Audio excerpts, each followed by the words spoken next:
Most family law attorneys think they're looking for people who are looking for divorce because that is what brings them the most money. When you conduct interviews similar to what we're having right now, you find out their superpower is working with child custody or mediation cases. It may yield less money, but if you focus on that as your strong point niche, you'll see that it'll use you more at the end. And that's what I'm able to extract from them when I get to know them more. And they don't even realize. Alrighty. Hello, everyone, and welcome to the Fully Managed by Penji podcast, the podcast where we discuss marketing and business tips to help assist you on your business journey. I'm your host, Shannon, Penji's partnership coordinator, and I'm joined here today with a very special guest, Frank Deming from Local Business Marketing Solutions. I'm so excited to have you on today. Thank you so much for joining me.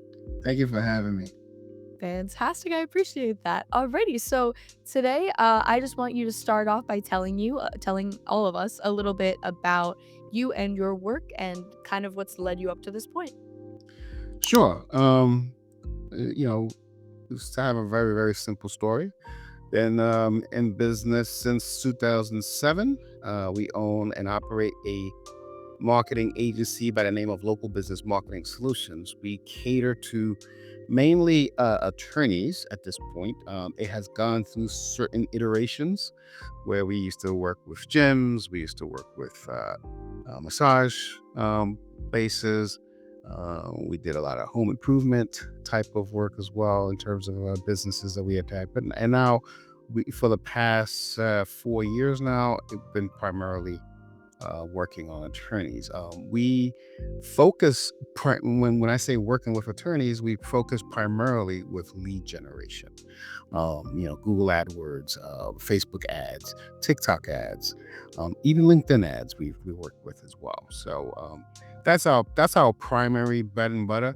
But we also work with website design and development, and we have a small team of mobile app developers. Fantastic. So I talked to a lot of marketing industries about, marketing agencies. That's what I meant. About niching down. And it seems like because you work with a lot of illegal industries that kind of maybe happened naturally. Was that something that you kind of adjusted to and it just kind of happened, or was that something that you kind of realized you were really good at from the beginning and you kind of kept going with it? Well, I would love to tell you, Shannon, that I just noticed that, wow, I'm really, really good at working with attorneys. Um, and I am, but that's not what drove me to it. What drove me to it was prior to the pandemic, I had let me see, I think 7 massage envies I used to work with, and about 3 or 4 hand and stones that I work with, and 3 gyms. And what do all those have in common? They closed during COVID. We So I and you know and at the time I was working with like 3 or 4 attorneys as well, that I met through my networking journey. So and some home improvement company. I did other things other than the gyms, but those were primarily my bread and butter. Those industries that I just mentioned. And one day my business just shut down. So I took a look at my list of clients who I work with, and um, ironically enough, a lot of the people who I was pursuing prior to the pandemic were calling me and saying, "Hey, I noticed that are you still doing marketing?" And I'm like, "Yeah." And they were the ones who were calling were attorneys. So I decided to switch up and only market to attorneys. I only market to attorneys. However, if I get referred, um, even if you're not an attorney, like for instance, I just took on a waterproofing company not too long ago and a window installation company not too long ago. But that was referrals. But if they look at my website, it just says attorneys. So that is short answer to your question there. That that's kind of great. I think it's, a nice to have a natural occurrence of kind of getting your niche, even if it's something that comes from strife. Uh, that's a really great adjustment, though. I think a lot of, people are kind of looking for those industries that are COVID proof or disaster proof, for lack of better phrasing. I know that lawyers will always be here. There will always be people to sue. There will always be people to defend. So, even during COVID, if anything, there might be more of a need for them during COVID. I'm sure there was a lot of legal battles during that time. But that makes a lot of sense. And even though I'm sorry that that happened, but it's really nice to know that now you can kind of feel more comfortable Yeah. um, being able to move forward with that because these will always be industries that will exist. Yeah. I mean, it was a scary moment for the time being, as you can imagine. But yeah, just having faith and really drilling down as to who you work with well as well besides the ones who were working with you at the time. Maybe I think even a better person to work with, better marketer, if you will, for my clients, because things were different. Even for attorneys, things were totally different, and during the pandemic, than they are now. So Mm. it helped me evolve as a marketer, as a business owner, and it helped me with the help of my team. Trust me, it was my team who really, really helped me drill down and figure out how we can get more attorneys to work with us, and what can we offer, what's the difference between us and the competitors. We did a deep dive on competitors, and that was not an easy thing. It sounded easy, that's why I said a very short story of your answer, but it was not easy, but we went through it. Is there any advice that you'd give to someone that, say, this happened to as well? um Basically, I don't want to say do what we did, but kind of just go through the list of people that you work with the best. Um, and even before anything disastrous happens, um, go through a list of, okay, I'm really getting great results with these folks. Pay attention to that. Pay attention also to the people you don't do great work with, and see if you can tweak that and turn it around. If that client gives you that opportunity, because some clients says, peace, I'm done. That's basically how you could do it. But if you're noticing a trend of a downturn in traffic, and maybe that's not your best thing, try to figure out a way how to make it your best thing, because you never know if that's the niche that you're going to start loving more. Mhm. Um, you know, I during the pandemic, it was so funny. Short story here. I was panicking so much that I was actually, because we don't. One of the things we don't do, just so you know, is we don't do any e-commerce stuff. Mhm. So if there's a client who has a online jewelry store, and I'm bringing that as an example because this literally just happened last month. Oh, I have this online jewelry store. I want you guys to market it for me. We don't do online. We're a local business market, hence the name local business solutions. So we do everything for the local business: attorneys, nail salons, med spas, HVAC companies, etc. That's what we do it for. So I also, you know the advice that I can give someone is, identify who you are. um don't take on everything. That sounds kind of weird, especially since I just lost like 11 accounts in one day, during the pandemic. Or 12 accounts actually in one day during the pandemic. Um, I didn't just take on everything. I did a deep dive as to where I was very where I was shining, other than the ones that I just lost, and then just focused on that. I think that's really great. I think that's almost similar to niching down, but it's really important to know who you are because I think a lot of people will take on everything with at a detriment to what they do best and kind of do lackluster work because they're trying to, take in the money. They're worried about, more monetary things than just doing good work for their clients, which I think is something that people need to focus on more in the marketing world sometimes, Yeah. or all the time, honestly. Yeah. And also things that you enjoy too, because if you're not enjoying doing work, I really really enjoy working with attorneys, um, because they're serious about their business, they're serious about growing their practices, and I like that. When it's something that's like a hobby, it's not fun for me, you Mhm. know, it just isn't. Hmm. That's very interesting. I think that, huh. I know that a lot of people would probably, or I guess I don't know about a lot, but I think that a lot of people, to match their boredom or maybe feeling they're stuck in different industries, is to work in many different places. So it's interesting because I think there's a balance between that. Whereas, like, you really like one industry and that's what excites you, whereas I think, there are other people I've spoken to where they get excitement by working in different places. So that's Yeah, cool. and that's great for scaling. Like if you want to scale your business, then yeah, you want to attack different entities. But the legal industry is large enough where you can scale within. I'll give you an example. I started out primarily with just family law attorneys. Then I shifted to personal injury as well. Mhm. And now I'm working with estate planning and immigration law. So I'm scaling within the industry itself.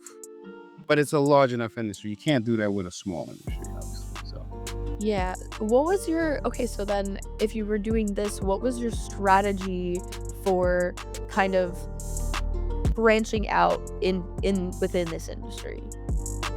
that kind of happened organically. So I had this one family law attorney who happened to be engaged to another attorney that was personal injury. Those sound like great arguments. And it was kind of interesting. And he said, "Hey," I mean, she said, "Hey, my fiance is a personal injury attorney that they want to open up. He wants to open up his own firm. Can you help him?" And I said, "Sure." And we looked into the industry, and there you go. Um, the um, estate planning that happened through my LinkedIn marketing. That was just someone seeing me post all kinds of stuff on LinkedIn, and they reached out to me, and now we're clients. He's a client of mine, and because of him, I got other estate planning attorney.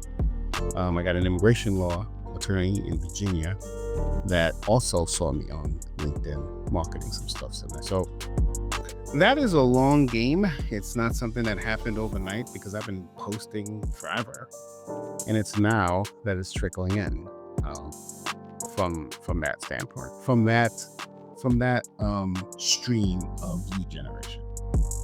So if you have a prospective lead or client interested in your business, what is your proposal process then to have them not only consider you but become a client officially? Usually it's a long process because I like to find out more about them. Because we do more personalized marketing. I don't just, I mean, and it's gonna sound weird, but just because you're an estate planning attorney or even a personal injury attorney doesn't mean that your story is the same as the others. So I get to know you as an attorney, and you as a firm if it's a larger firm. Most of the people I deal with are small firms, so it's usually one and a partner. So I get to know them, what they're looking for. I try to get as much information out of them as possible in terms of what their current clientele is. And if they have an established business, I can look in their Google My Business profile and see the type of comments being made with the reviews. That gives me a gist of it. But then I interview them, get to know them more. That way I can personalize my marketing strategy towards them. Hmm, I think You know, that's a great. through stuff like social media, through stuff like, even the way I write ads for Google AdWords, write ads for Facebook ads or TikTok, even, and any kind of thing that I can gain an advantage to get to know them better. It's a more personalized approach, which brings them more of the people that trying to do business with. Hmm. I think a personal approach is really great. I think a lot of people sometimes use kind of a template for one industry and I think that a personalized approach is much more effective in not only getting to know them but yielding results that matter. Mhm. It's more time consuming, but it's what's worth for me. Yeah, especially, like local business marketing solutions, not global, not Right. national. I mean, I guess you are in different states though. So, We're in different states, but I through mediums like this, I get to meet people. You know, yeah, so I get to know your personality using Zoom or StreamYard or whatever you want to use. yeah, I like doing these as well. This is a great way for Penji to make friends. So I love doing this. It's like my favorite part of my job is getting to do the podcast. So, in your opinion, when these firms come to you or they get referred to you, what do you think is the biggest thing that they may be doing incorrectly when they're marketing themselves? They have a cookie cutter approach. Mm, Yep, it's more of a, well, this is it. A lot of people don't really know. They think they know who they're looking for. Oh, let me rephrase that. They think they know who's looking for them, but they really don't, hmm, if that makes sense. okay, can you give me an example? Okay, so most family law attorneys, let's start with them, think they're looking for people who are looking for divorce because that is what brings them the most money, Mhm. let's just say. However, when you conduct interviews like similar to what we're having right now, not in a podcast form, obviously, but rough interviews, you find out that their superpower, if you will, is working with, say, child custody cases or mediation cases. And it may yield less money, but if you focus on that as your strong point niche, you'll see that it'll use you more at the end. And that is what I'm able to extract from them when I get to know them more. And they don't even realize it. Yeah, that's great to like kind of get them out of their own heads, focusing on something that maybe they're not the best at, or maybe that other competitors may be best at, to then focus on something that will be more worth their work and more worthwhile. Yeah. Yeah, I mean, I could give you a similar example in the estate plan. I had a client of mine who only wanted to work with high net worth individuals. That was his, because he made the most money on that.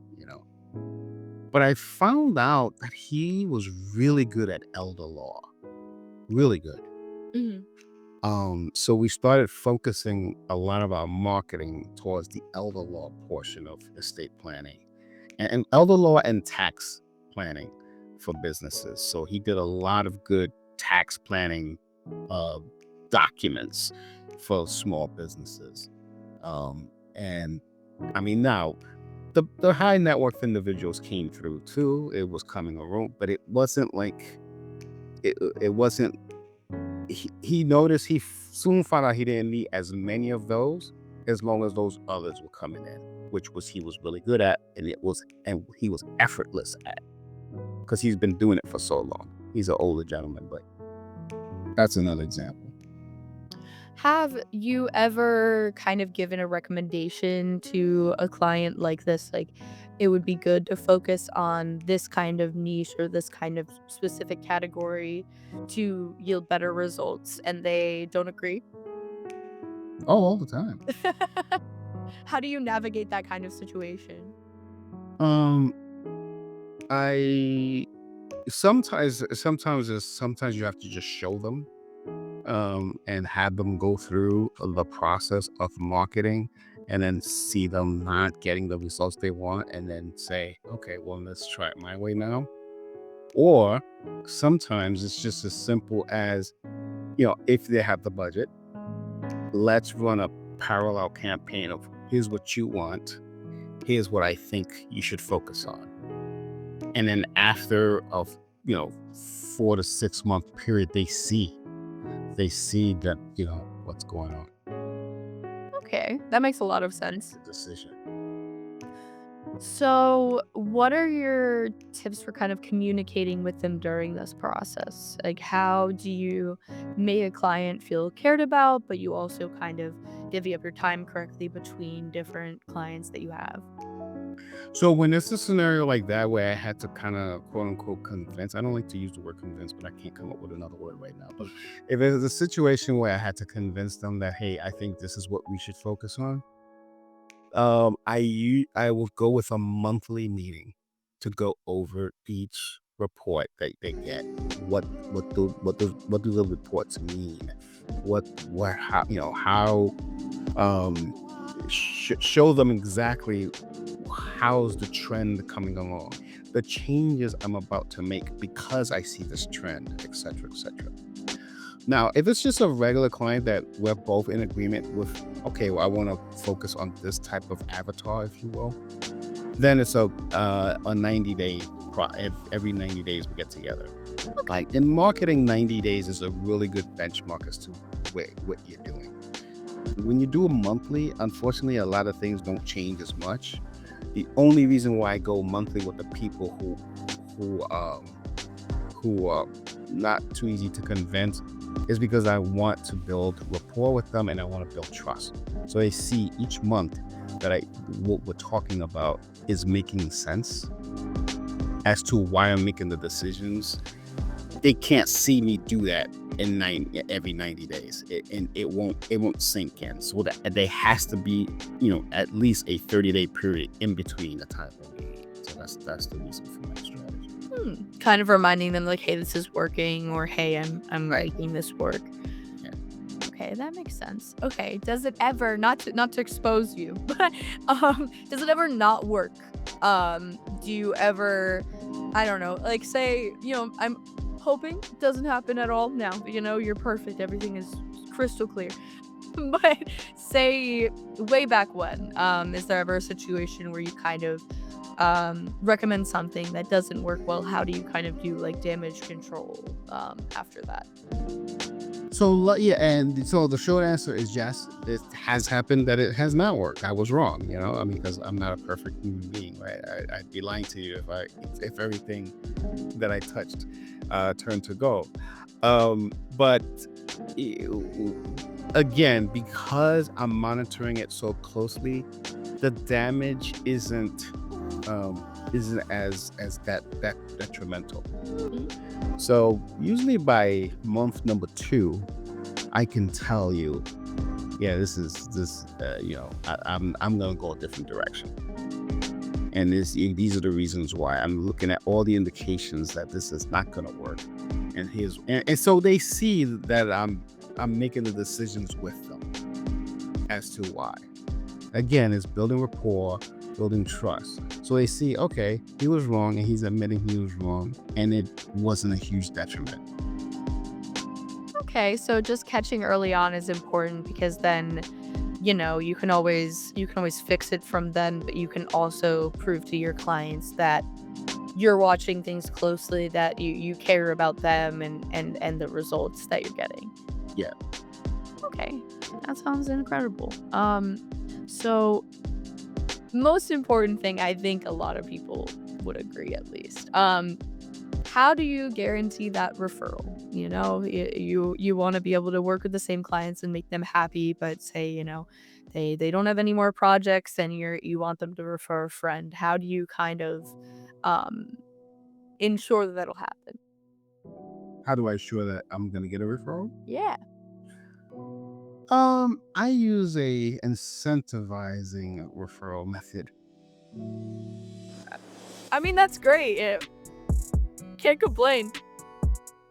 Yeah, I basically incentivize them. So if you refer me to someone and that person, actually ends up doing business with me, you get a free month.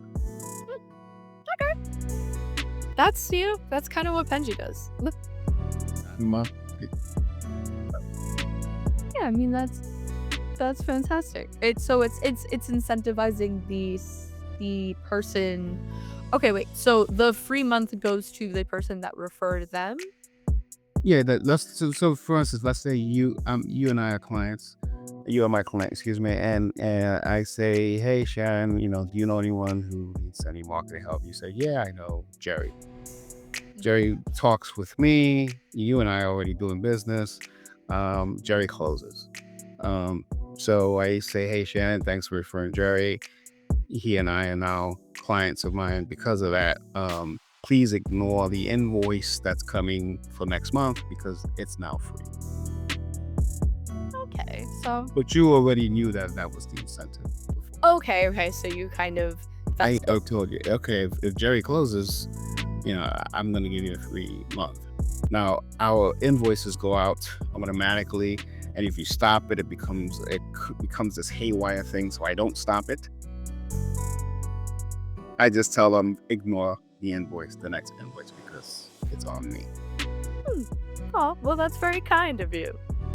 That's also I get the incentive though. I mean, a lot of people I think it's really difficult to unless you I've talked to people about kind of the what's the word for it? Okay, say people do surveys after their work is done with a client. I think that the most popular thing is people will only review your service or refer someone if it's the best service they've ever had. They've had every good experience. Um, and I think it's really difficult sometimes to get referrals without some kind of incentive. Whether your work is stellar throughout the entire process or not, I think that a lot of people don't want to take the time to be able to do that. So I think an incentive is something that's really important. I don't think it's like the equivalent of a bribe. I think it's just I think it's just something that some people just need that little push to be able to. It's not that they're not referring you because or referring someone because they didn't have great service. It's just I think a lot of people would rather do something else with their time than tell Joe Schmo to go to this person. That's an interesting way of putting it. Yes. Yeah, it's just I think it doesn't mean that someone didn't have great service because they don't put in a referral. I think it just means that sometimes people would rather allow their time to different things, like doing other work. But I think it's And a funny story about that. I had a client who canceled on me. This was back in 2013, I believe, or either 2012 or 2013. a great memory. Yeah, I don't even remember what happened in 2013. This particular client, who was a roofer, he canceled on me because he just wasn't getting the right amount of people. And I kept saying, well, you have to increase your budget. That's the only way you're gonna get the right amount. But he couldn't increase his budget. It was a money crunch for him. And the people who did come, they were tire kickers, and it wasn't a very good experience.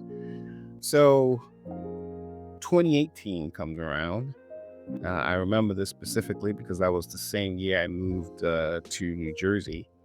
And 2018 comes around, and I get a call from that same guy. I'm thinking he's calling me because he wanted to start marketing again. He found some more money and he wants to. No, he was referring me some guy that needed marketing. So even even if you don't help someone, they still refer you. And that client is now still a client of mine today, 2024. That's a testament to good work. Yeah. 10 years later almost. That's incredible. Or more than 10 years later. No. The client that he referred, that was in 2018. Oh, I misheard. That's still incredible. But it was it was 5 years after he and I parted ways. He refers me to, he still remembered me. He referred me to his buddy who did kitchen remodeling. So, Getting a referral from someone that's parted way with you is even better testament to your work, I feel like. and I couldn't even incentivize him. Heck, it was Zark. You want to come back? I'll give you a free month. Usually what we do with them is, I have an incredibly creative admin, thank God, and we always say, hey, what we want to give out, what kind of, and then she'll find some kind of gift on Etsy or something like that, and we ship it out to people. That's very sweet. Something related to roofing. Something that we know he liked. I think we ended up getting him a really good bottle of whiskey because I remember he was a whiskey drinker. Oh, that's really kind. That is a benefit to, a personal approach. You know everyone a little enough. Oh, that's incredible. Back in my early days, I used to, talking about knowing people, when we were smaller, I used to take my clients out bowling. Bowling. It's awesome. Because bowling was a good, I don't golf. So bowling was a good bonding exercise. So we would just get like 3 lanes, and I would go between we were a smaller company back then. I would just go all the lanes and see how everybody's interacting. And sometimes they got business from one another, all my client stuff. But I haven't done that in so long, I forgot what that's like. I couldn't do it now. I just got too many people all over the country to do that. So unfortunately, I can't do that anymore. We should go on a bowling tour. Hey guys, it's the equivalent of a panel, but there is only bowling. We're not gonna. Well, virtual bowling, we can do virtual bowling. That's not. Yeah, we all go to separate bowling alleys and we have to talk. We do the scoring. We're just one person per lane. This is called post-pandemic networking. I actually love that. The bowling is incredible. My dad bowled in college and he always talks about it, even though it's now 30 years later. Bowling is an incredible bonding experience. And since I don't golf, that's my alternative. I hate golf, so bowling's great. All right, well, this is actually all the time that we have today, but it was such an incredible time talking to you and getting to know you, and I think you provided a lot of great information to our audience that will be super useful. Awesome. Thank you so much. I really appreciate it. Thank you for having me. Of course, and to everyone watching or listening, thank you so much for being a part of this podcast, and don't forget to like and subscribe to see more things like this. Thank you so much.